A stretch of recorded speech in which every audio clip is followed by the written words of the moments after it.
La Congolaise de voie maritime est contre la saisie de ses comptes bancaires et autres avoirs suite à des jugements uniques rendus au profit de Jean-Thomas Kassakassa. Au cours de l'audience tenue au tribunal de commerce de Kinshasa-Gombe, cette entreprise étatique a sollicité l'annulation de décisions par les juridictions judiciaires du Congo central afin de résoudre cette crise qui prive plusieurs agents de leur salaire. Et c'est pour l'audience des séjours.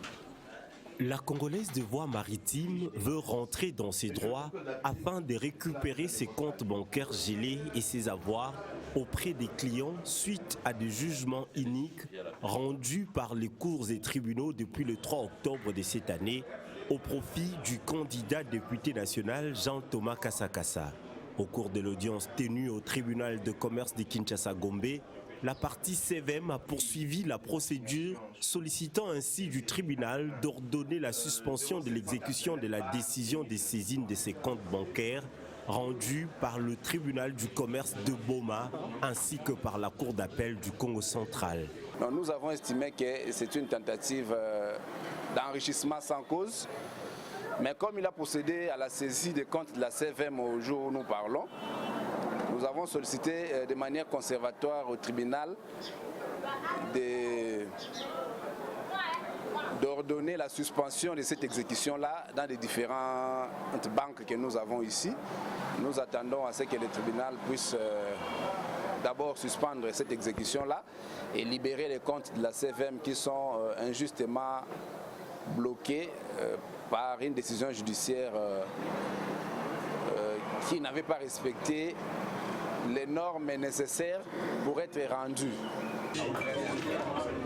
En attendant la décision du tribunal, les avocats de la Congolaise de voie maritime comptent retourner auprès des instances judiciaires de Boma pour contester l'existence de la créance, car pour la CVM, la créance de Jean-Thomas Kassakassa n'est pas liquide. Comme nous l'avons dit au tribunal, une créance est créance et est exigible lorsqu'elle est liquide, exigible et certaine. Mais dans les cas sous examen, nous estimons que la créance de M. Jean-Thomas Kassakassa n'est pas liquide, ni certaine, ni exigible, parce qu'elle n'existe même pas en droit. Nous allons voir aussi comment aller devant les juges là où la contestation doit être faite à Boma pour que ces juges-là constatent l'inexistence de la créance. Pour la Congolaise de voie maritime, c'est depuis 1997 qu'elle avait payé par cession de 3 lettres de créance la dette de Jean-Thomas Kassakassa, qui s'est retourné 23 ans après pour solliciter le paiement du même montant auprès de celle qui lui avait cédé la créance.